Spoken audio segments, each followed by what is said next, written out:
Et salut, c'est Version Française, votre magazine de la mode, de la déco, du design, de la culture, du chic, quoi, à la française. Et ceux qui en parlent le mieux, ce sont les étrangers, non? Mets-toi-les.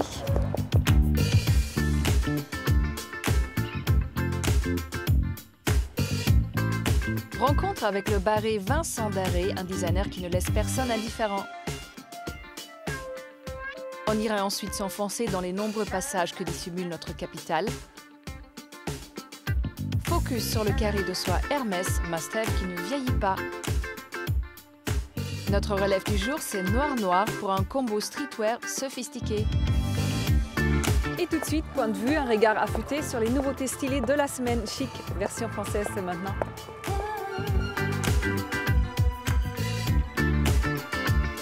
S'il y a bien une belle idée qui nous aide à tenir nos bonnes résolutions sportives, c'est Dynamo Cycling dans le quartier de l'Opéra à Paris.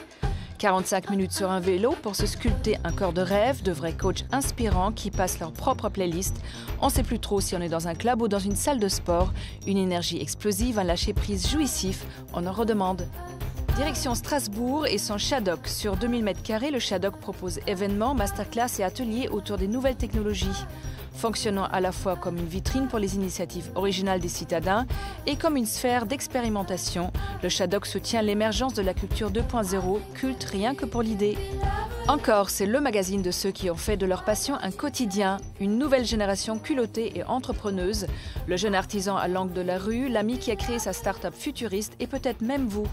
Encore nous communique le goût du travail accompli et une bonne dose d'optimisme inspirant. La marque Bonne Maison contredit avec style ceux qui pensaient que la chaussette était négligeable. Avec le bon fil, le bon motif et le bon savoir-faire, Bonne Maison nous crée des petites merveilles. 100% arty et of course made in France. La combine, s'inspirer de tableaux ou graphistes pour donner du chien à sa chaussette.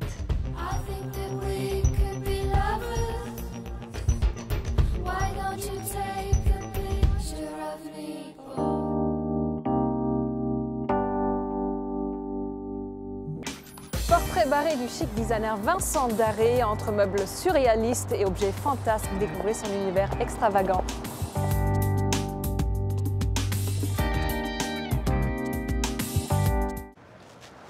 Quand on voit Paris d'en haut, on se dit qu'il n'y a rien de plus beau. C'est comme un divin tableau, chaque jour de plus en plus beau.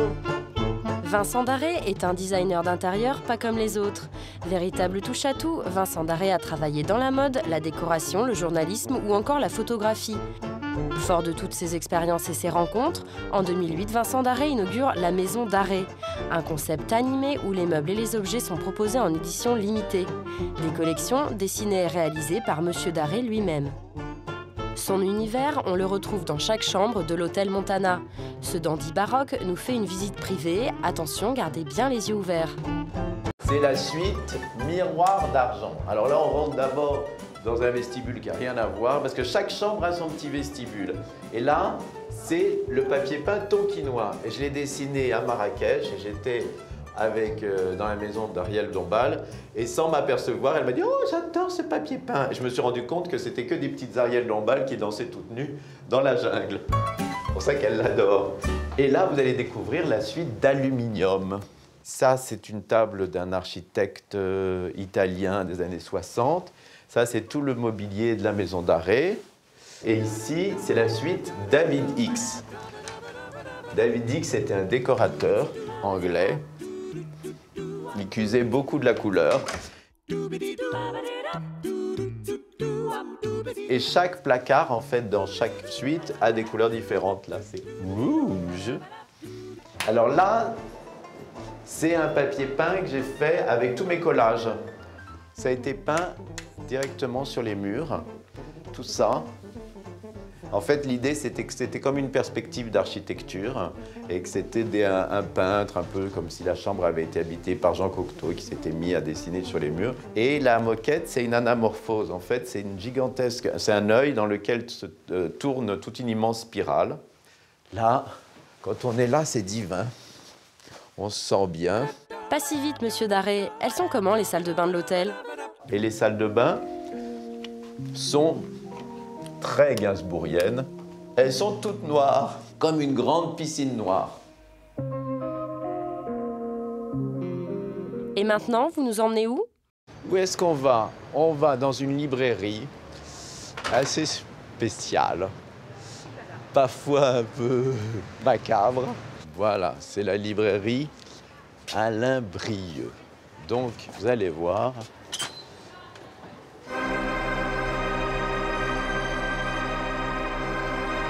En fait, c'est un lieu qui m'a beaucoup inspiré quand j'ai fait la maison d'arrêt et c'est comme l'école de médecine. En fait, ce sont des lieux, je crois, tout le départ du surréalisme et de beaucoup d'inspirations d'artistes viennent de ce genre d'endroit. Et c'est extraordinaire parce que c'est un des seuls, je crois que c'est le seul endroit comme ça de librairie aussi belle, parce que la librairie est extraordinaire. Et alors, vous avez par exemple des yeux. Là-haut, vous voyez, il y a des crânes, un petit peu comme la lampe que j'ai fait Einstein. Regardez la merveille. Ça doit être, c'est un écorché pour montrer sûrement les dentitions. Mais il est en cire, celui-là? Oui. Ouais, c'est beau. C'est très rare en cire. Moi, j'avais acheté un squelette opus. Et en fait, quand j'ai rentré, il était tout en pièces détachées dans une boîte. Et quand je l'ai pris, les vendeurs des puces, quand je l'ai mis dans le taxi, ils me couraient derrière, ils me disaient « à l'assassin, à l'assassin !» Je m'en suis vite débarrassé, parce que quand même d'avoir un squelette chez soi, c'est pas très agréable. Et j'avais beaucoup aussi d'écorchés, on en parlait tout à l'heure, j'avais une collection d'écorchés chez moi. J'ai commencé à changer ma décoration, parce que ça devient au bout d'un bout de temps assez oppressant. Mais là, regardez, c'est merveilleux, cette petite boîte d'yeux. C'est ça qui est merveilleux ici, c'est que moi, ce sont des objets d'art. Mais dis donc, ça fait pas un peu tourner de l'œil tout ça? Ah, ça c'est le cas de le dire. Et moi, je prends mon pied. Voilà, c'est dit, Vincent Darré ne cessera pas de nous faire rigoler et promet de nous émerveiller encore plus.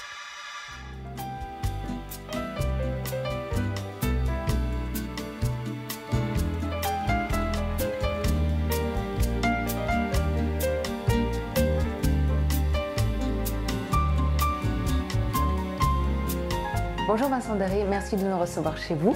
Ah oui, c'est pas tout à fait chez moi, c'est au Montana. Mais ça me ressemble. Oui, ça me ressemble. Enfin, chaque suite sont différentes et c'est comme un petit peu chacun de pas de mes fantasmes, mais d'une imagination différente, parce que l'idée c'était des appartements parisiens, tous différents. Donc oui, c'est un appartement parisien. Contrairement à moi, vous êtes toujours parfait. Comment vous faites le matin? Écoutez, d'ailleurs, quand je suis pas, c'est pas que je suis parfait, mais c'est que c'est juste une question de bonne humeur. Si je me réveille le matin et que je m'habille et que j'ai difficulté, normalement, je commence comme ça, et hop, je mets un truc après l'autre et ça tourne plutôt bien. Puis parfois, c'est la catastrophe. Je sors de chez moi et je passe une super mauvaise journée. Sur la table, il y a deux livres, un livre de Dali, un livre sur la mode. Ça vous résume assez bien? Oui, c'est vrai. Les deux grands. Surtout que, grands amours de votre vie. Voilà, surtout que le Purple est un journal qui est fait par Olivier Zahn, qui est un grand ami, et c'est lui d'ailleurs qui m'a présenté au propriétaire d'ici. Au départ, j'ai commencé par le club et après ici. Donc c'est toujours, en fait, mes amis font encore partie de la mode, et j'ai commencé comme ça. Et c'est aussi, je ne vois pas la décoration comme un décorateur ou un designer, j'ai plus un œil de mode. Je m'en rends compte parce que je fais des mélanges de couleurs qui sont toujours assez osés. Et beaucoup de gens me disent, ça se voit que ça vient plus de la mode que de la décoration. Et du coup, ça a toujours été en vous, quelque part, l'envie d'être décorateur ou designer ou de créer en tout cas des intérieurs, même quand vous avez travaillé dans la mode. Ça a toujours été un rêve quelque part? De toute façon, au début, j'avais commencé, je voulais faire décorateur et costumier pour l'opéra, le théâtre, c'était ça. J'avais fait une école préparatoire des arts décoratifs. Et là, j'ai commencé à sortir dans des boîtes de nuit, au Palace à l'époque, et j'ai commencé à faire des robes pour des amis, et ça m'a beaucoup plus amusé. En plus, c'était une époque assez florissante, il y avait le début de Gautier, de Montana, de Mugler, et tout le monde s'amusait beaucoup.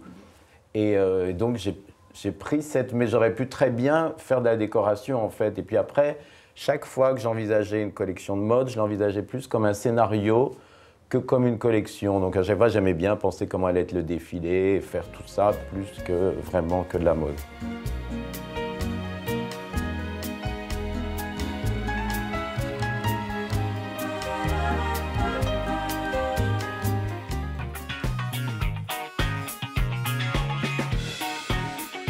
Au XIXe siècle, Paris comptait près de 150 passages couverts. Il en reste aujourd'hui une trentaine.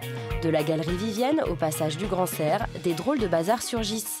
Cabinet de curiosités aux objets poétiques, univers bariolé pour les accros de la laine, bijoux en soie, bistrot gastronomique. Ça se passe ici, sous les verrières. Beaucoup de galeries sont de vraies curiosités architecturales. Le passage des panoramas, inscrit au monument historique, abrite par exemple le théâtre des variétés où Offenbach s'est fait connaître et la maison Stern qui gravait autrefois les cartes de visite des cours d'Europe. On y trouve aussi de nombreux restaurants, comme l'Arbre à Cannelle. Alors l'établissement, en fait, c'était la chocolaterie François Marquis. En 1818, elle a été ouverte en 1818. C'était l'un des premiers chocolatiers de Paris, notamment celui qui avait amené le praliné. C'est un établissement qui a encore son cadre d'origine, hein, comme la façade en bois, les plafonds, c'est des plafonds en cuir de Cordoue tendu, avec des peintures d'époque. Ça se tient encore, ça a près de 200 ans, ça se tient pas mal quand même. À quelques rues d'ici, direction la galerie la plus haute de Paris, le passage du Grand Cerf et sa verrière renversante. Notre coup de cœur est un bazar poétique baptisé le Labo. Bienvenue au Labo! Là, on cherche toujours des petites choses un peu drôles, utiles, agréables, des choses qu'on n'a pas trop l'habitude de voir partout. Donc là, ce sont les personnages que je crée, donc je les appelle les demoiselles. Donc ce sont les demoiselles du passage. Donc là, par exemple, vous avez une demoiselle chic. Alors les chics, elles sont sur un socle, elles tiennent debout. Le Labo, c'est aussi une histoire de famille. La mère fabrique ses petits personnages, bon, pourquoi pas. Le père imagine des lampes industrielles et la fille dessine. J'ai créé un petit personnage qui fait pas mal de petites bêtises. Ensuite, j'ai créé son univers dans lequel il évolue. Et du coup, ça me permet de décliner pas mal toutes mes illustrations sur de nombreux produits de la vie de tous les jours, cuisine, salle de bain, des petits accessoires. Le passage du Grand Cerf abrite aussi le rendez-vous des blogueuses qui tricotent. L'idée, ça a été de créer un lieu où on pourrait trouver tout le nécessaire pour réaliser les projets qu'on trouvait sur les blogs. De la laine vierge, jamais d'acrylique, du tissu, des boutons, des rubans comme autrefois. Ici, même le crochet est tendance. Alors, on fait venir des crochets du Japon, parce que les Japonais sont très forts pour le crochet. Des crochets avec des manches ergonomiques très confortables, qui permettent de crocheter jusqu'au bout de la nuit. Et en plus, ils sont roses, c'est très girly. Le passage est aussi une caverne de lieux créatifs, comme cet atelier de bijoux. Après avoir collaboré à des collections de haute couture, Cécile Bocara imagine désormais les parures dans toutes sortes de matières. J'ai gardé un peu les matériaux du vêtement que j'ai transformés pour les mettre sur des accessoires. Toutes les créations sont faites maison, il n'y a pas de soudure. Donc c'est autour de matériaux assez simples et naturels, de la nacre, des soies, de la plume. La plume qui peut être travaillée voilà, de cette manière-là, où elle est teintée, c'est des fougères, des ambiances de nature. À quelques pas du Palais Royal, ne ratez pas non plus la galerie Vivienne. Elle était l'une des plus courues du tout Paris. C'est ici que Jean-Paul Gaultier a ouvert sa première boutique, où il organisa des défilés sur ce majestueux escalier. Un peu plus loin, le comptoir Legrand est une des caves les plus réputées de la capitale où se dégustent des grands crus. Si vous êtes lassé des bruits de la ville, les corridors de Paris vous conduiront ailleurs, les yeux ouverts sur l'insolite ou le nez en l'air sous les verrières.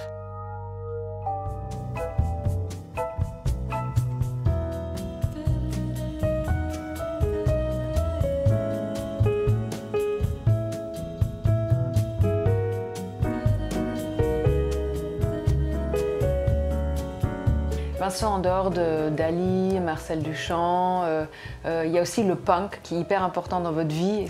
Votre idole, c'est Nina Hagen. C'est qui C'est drôle que vous disiez ça. Oui, c'est parce que je crois qu'on est marqué par son adolescence, quand on commence à sortir. Et moi, c'était le punk, c'est vrai. C'était un état d'esprit. C'est vrai que nous, on était des punks d'opérette par rapport aux Anglais qui, eux, étaient vraiment... C'était un mouvement contre la société. Nous, c'était plus une attitude. Edwige Greuss était la reine des punks et tout le monde on était toute une bande à prendre ça et être un peu rebelle. On se rend bien compte qu'à l'époque c'était un peu ridicule. Mais moi ça m'a marqué parce que je trouvais après, quand j'ai vu le rapport avec le dadaïsme et cette espèce de violence avec beaucoup d'humour qui était fait dans le travail de ces surréalistes ou de ces dadaïstes, voilà, je me suis senti très proche de ça.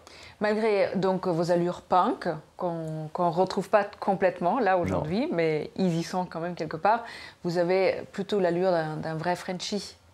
Vous êtes entouré d'amis très français, très parisiens, c'est important pour vous?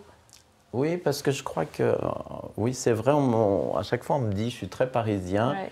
De toute façon, je suis né à Paris, mes parents étaient parisiens. Et vous n'êtes pas sorti de Paris pendant votre enfance, de France en tout cas? Si, il y a une époque, vous savez, où c'était la grande mode, dans les années 70, les parents allaient découvrir la Provence, le Luberon, et j'ai été embarqué là-dedans. Je me suis retrouvé en pleine Provence, alors que je sortais de l'école alsacienne, dans un internat, voilà, c'était l'opposé, ça m'a fait du bien.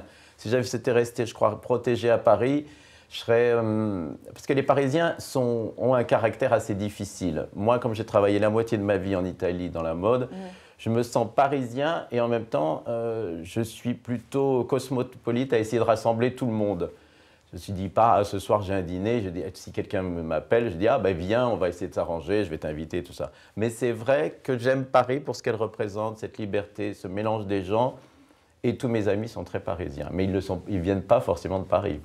Et c'est quoi le projet de demain? Projet de demain, je suis en train de faire une boutique de lunettes pour un monsieur qui s'appelle Thierry Larcy et qui est super branché, qui fait des collaborations avec Fendi et qui veut ouvrir à Paris. Pas vraiment un magasin de lunettes, ça va être plus encore une chose assez exceptionnelle. Parce qu'ici, ça ne ressemble pas vraiment à un hôtel non plus. Moi, on m'appelle un peu pour faire des choses bizarres. D'ailleurs, j'en suis ravi, parce que j'aimerais pas faire des choses normales. Donc, Vincent Darré rime toujours avec Barry? Oui, ça? Avec Darré, avec Dada, avec Barré, oui, c'est vrai. Merci Vincent. Merci à vous.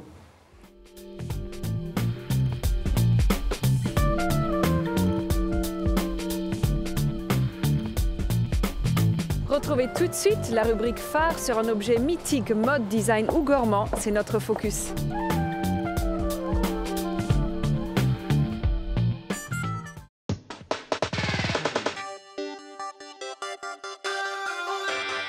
Pièce iconique, forgée dans la soie, le carré Hermès a su s'imposer dans le temps jusqu'à en devenir un classique.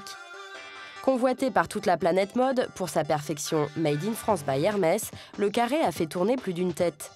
Le premier carré Hermès a été édité en 1937 sous la plume de M. Robert Dumas. Ce carré, au fil du temps, a su se moderniser. Quand on pensait carré Hermès, on pensait aux chevaux. Mais aujourd'hui, on peut croiser Congo dans les rues d'Aubervilliers, qui est un tailleur. Son secret, se réinventer sans oublier ses origines et ses codes.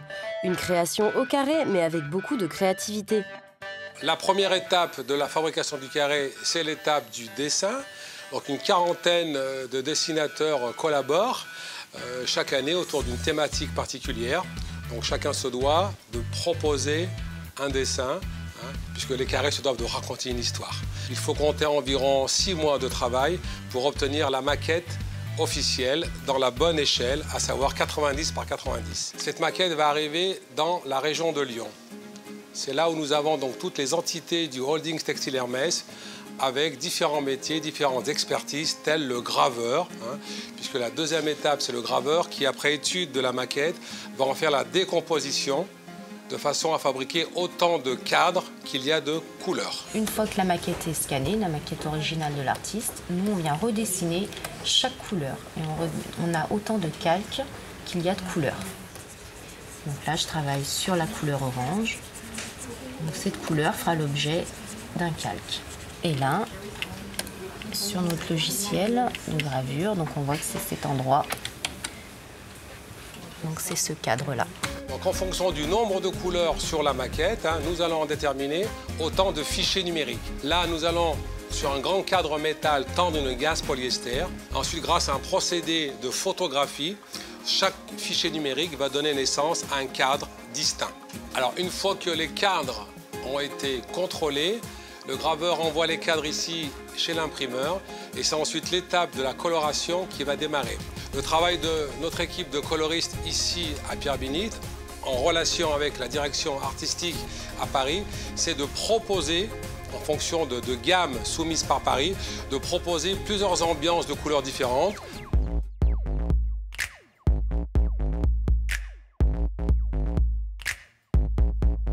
fois que toutes les colorations seront validées, en fonction bien sûr des commandes de nos boutiques, nous pourrons lancer la production sur nos tables d'impression qui font 100 voire 150 mètres de long en utilisant une technique particulière, puisque c'est la technique traditionnelle, appelée également technique à la lyonnaise. L'impression se fait au cadre plat, c'est-à-dire que nous allons tendre et coller la soie sur la table. Il faut bien coller la pièce droit fil. Ensuite, il va falloir déposer de la couleur avec une bonne viscosité, une bonne hauteur dans le cadre. Ensuite, racler la couleur, cadre après cadre, couleur après couleur. Nous allons donner naissance au carré.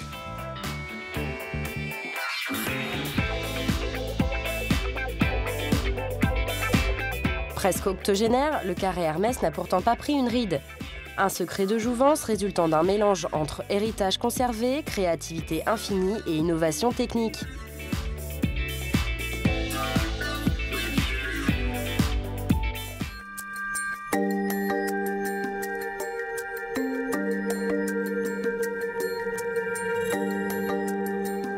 La relève du jour, c'est Noir Noir, une jeune marque très créative qui imprime des tapisseries anciennes sur des sweats et des t-shirts.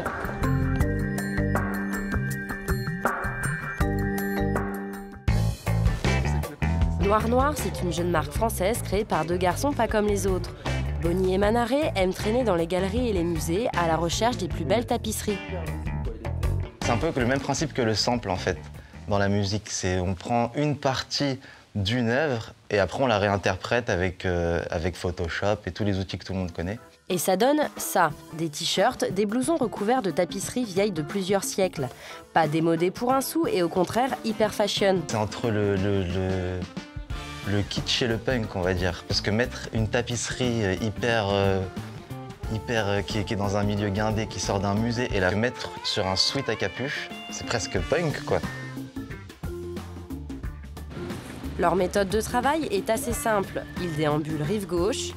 Ici, ils sont connus de tous. Amélie. Ça va? Ah, ça c'est nouveau, ça. Ah ouais, là c'est un artiste américain, John Eric Chris, qui tisse lui-même. Tout le fond est en soie. Là vous avez du fil métallique, c'est du fil japonais. Donc l'artiste est impliqué dans le process du début jusqu'à la fin. De toute façon, c'est la prochaine étape, il faut qu'on apprenne à tisser. Il y a du boulot. Il n'y a pas un BEP tissage ou quelque chose comme ça? Non, en France, en fait, c'est plus du tout. C'est vraiment. On n'a plus le droit d'apprendre à faire du. Non, à Aubusson, dans la Cité internationale de la tapisserie à Aubusson. Si vous voulez passer un petit mois ou deux, mais ça sera vraiment juste les bases. J'ai vu Manaré et Bonnie débarquer à la galerie et ils étaient vraiment comme des gamins dans un magasin de jouets, à s'extasier surtout. Et ce qui était magnifique, c'était qu'ils n'avaient pas forcément la connaissance ou la culture, mais direct, il y avait un ressenti. Et ce que j'ai aimé, c'était aussi le côté très frais de leur regard, très contemporain vis-à-vis d'un support qui est plutôt, disons, old school. Aujourd'hui, Bonnie et Manaré veulent revoir un tapis persan. Il est dans le coffre-fort. Je vous en sors qu'un seul ou vous en voulez d'autres? Un seul, ça suffit. Celui-ci? Ouais. C'est vraiment que pour faire des tests. Très bien. Ça vous donnera une idée. Merci beaucoup. On va regarder déjà ce qu'on en pense en vrai. C'est toujours pas, c'est jamais pareil les couleurs entre la photo du catalogue et son aspect réel. Tac. Bah donc, j'avais raison, faut le retourner. Ouais, ça va mieux. Voilà. Ah, voilà. Là, déjà. Ah, ça fait ressortir la striure, c'est bien. Ouais. Pourquoi il faut le retourner? Bah parce que c'est que ça le désature instantanément dans la vraie vie. On n'a même pas besoin d'aller sur Photoshop, en fait. Ça fait là, on voit bien. Striures, Et en fait, en impression numérique, on va plus voir le travail de tissage quand on le prend en photo par derrière. Clic-clac, en quelques instants, le tapis est photographié, puis corrigé. Tu vois là, c'est quasiment orange fluo. Tu veux peut-être que je prenne que la rosace? Non, d'abord on travaille sur tout le fichier, et après on verra. Est-ce que du coup tu veux que je désature juste cette partie ou la totalité? Non, désature tout, et après on va faire par couleur. On trouve ça intéressant, la dualité, quelque part l'opposition entre ces tapisseries qui ont pris plusieurs années à être tissées et la manière dont on va le retravailler sur un ordinateur, sur Photoshop, se le réapproprier, retoucher les couleurs. Le résultat final traverse un peu les époques et finalement c'est deux arts qui se rencontrent et je pense que c'est important pour nous toujours d'avoir cette dualité. C'est ce qu'on a essayé de faire en tout cas dans cette collection. Et nous aussi, on aime ce contraste détonnant entre deux garçons issus de la culture hip-hop et des tapisseries centenaires.